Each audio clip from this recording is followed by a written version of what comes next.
Starting to get really hot again here. It is the 2nd of June. It is 2 o'clock in the afternoon. I'm going to see if I can get a vlog done today. I've been trying to get this vlog done for the last couple of days. Alright, let's turn that off, that off, that off, that off. There we go. Noise in the background as soon as I start. Always the way.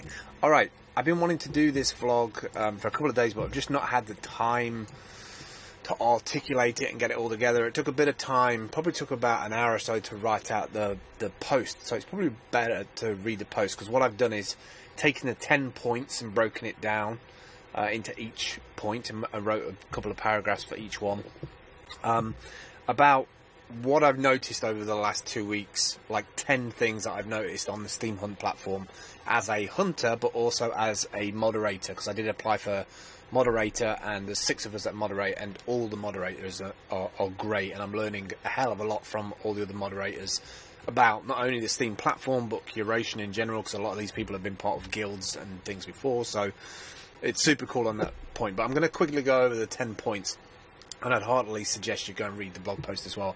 So quality versus quantity versus taste versus opinion.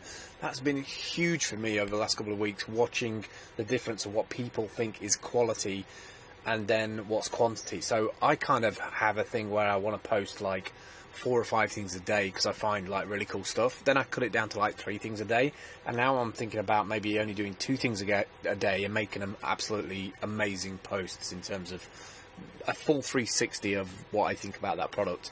And then you've got this interesting thing where people's taste and their opinions, it's almost as delicate as talking about religion and education. You know, like, we have a wealth of like decision making when it comes to what we interpret as taste and what our opinions are about products. And I think it's super valid because, like, we have all this stuff in the world. Like, I have this van full of bits and pieces of stuff. And I'd really like to adjust that and become a bit more minimal. Next up, number 2, upvoting does not mean quality. We saw a lot of stuff on steemhunt where people would use bid bots and just put stuff up at the top. Now, that conversation, believe it or not, before everybody really came to steemhunt with the delegation, even when they had no delegation, those conversations about bots in general were had. So we had like 3 options as to classification of what a bot meant, and we put it to the side because we realized that, you know, things needed to ramp up first in terms of users and delegation. But obviously getting 1 million Steam power from Steemit Inc. yesterday meant that that had to be a conversation that came up, so they made a very urgent post about that last night. The next up, we all define quality differently. This has been the biggest one for me, is how do you define what quality is from one person to another? Like, if you look at a Ferrari, for instance, what does Ferrari mean to you? Does it mean a red car? Does it mean like a car that's expensive? Is it quality? Is it craftsmanship? You know, there's so many different facets to quality. Education, that's one area that I'm trying to work on, especially with vlogs like this, especially with my top 10 Steam posts, Steam hunts every day, curated ones, not just the top 10. Needs more education so that people don't just come to Steam Hunt and treat it like a link farm, because that's not what it is. You know, the guys, Tabris and Project, they both had an idea of what the site should be. They wanted it but mainly technology focused, and then they've also come up with other ideas that they're spawning off. They've even launched an ERC20 token called the Hunt token until obviously the SMT turns up. But we need a lot more education. We need a lot more education as to what Steam Hunt wants to be, where it's going to. Investors, hunters, and ecosystem. So another point I made is that this has to be a 360 approach, right? It has to be from a perspective of people who hunt every day and love products and want to put up stuff that they found cool and awesome. For the investors who are chucking Steam delegation, who might not even hunt anything on the site, but they want the site to succeed and they want to get a little bit of return from their Steam delegation and also some of those hunt tokens. The next up was long way off from true top 10. I wanted to throw that in there. Somebody coming to that site would see some of those top 10s last week and be like, this isn't technology at all. These products like are not wowing me. They're not unique, you know, they're kind of like stuff that affiliate marketers use, or on Amazon, or, you know, stack high, sell it cheap. So there's a real consensus of effort right now to get the quality side up. Short-term games versus long-term thinking. This is always going to be an issue in any decentralized blockchain that operates with certain rule sets, I think. Is that there's always going to be people who want the quick wins, and there's always going to be people who are willing to stay around to see something mature and get better.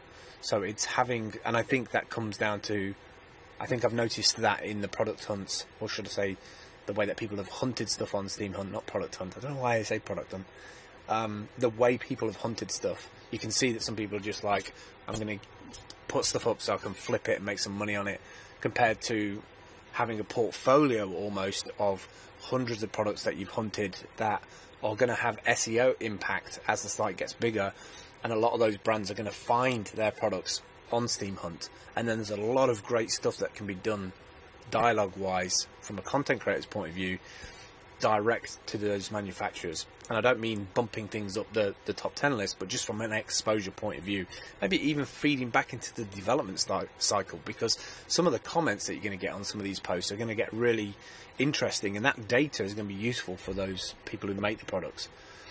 Last three then, gamification will get better. I think we will see incredible things happen with steemhunt and all the other products that they make in terms of gamification. I would love to see the leaderboards take on a whole different thing, where one week it can be a certain theme and people can work towards it. I really truly believe that there's going to be a great community happen on steemhunt in terms of upvoting and curation. We've already seen that in the last couple of weeks. Final two, one of the best Steam blockchain products. Look, you know, they started off with no delegation. They couldn't get any delegation from Steemit or any of the big whales. Then they got a chunk of delegation, like 300k, then 400k, then 450, 500,000. And then yesterday, you know, Steemit dropped $1 million on there to bring it up to 1.5 million Steam power. Now, if you want to look at a record of any Steam web app on the blockchain, you know, you have DLive, who's got a massive Steam delegation. You've got DTube, and now I kind of put steemhunt at number 3. So they're my top 3 right now. I would say that DLive for me is my number 1. I know that's I know that's controversial because I'm posting this on DTube. I think DTube is going to be around for a very long time. My only issue right now is the video, is IPFS. Is it mature enough for the future of DTube in terms of decentralization? I realize it's being used because it speaks to the very heart of decentralization in terms of storing video files across multiple nodes, but IPFS needs more developers to make it more efficient, I think, or at least we need more nodes in the network in the same way that we have witnesses for Steam. And then finally, life as a moderator and a hunter. I have to tell you that I didn't expect moderation to be like it has been. There's been times where I've had to learn on the job. I've had to be very cautious about how I go about something. I've learned new stuff. I've learned a hell of a lot from the existing moderators on there. It's great to be part of a team of people that are shaping a product. And it feels very much like I'm working for a startup right now, apart from I don't have the electric scooter to get to the office on. But yeah, I'm kind of digging it, and they're kind of my top 10 opinions, personal opinions on Steam Hunt at the minute. I was going to do kind of a normal kind of vlog today, but that's what's on my mind. I'm waking up every day, turning up for work like I'm working at a startup in the moderation, and actually can't wait to post stuff every day, because normally I have days where I don't want to write, I don't want to vlog, but just recently the passionate side of my technology side is in products. I love video products, I love streaming products, I love anything that makes my life more efficient and effective and can get more time back to actually take time out from technology. It's weird using technology to give me time back from technology. That's it really. That's all I wanted to post today. I hope you'll read the blog post. I did put a lot of stuff in there. I would love your comments on it, and I hope I'll see you over on steemhunt.com. I'll see you soon. Bye.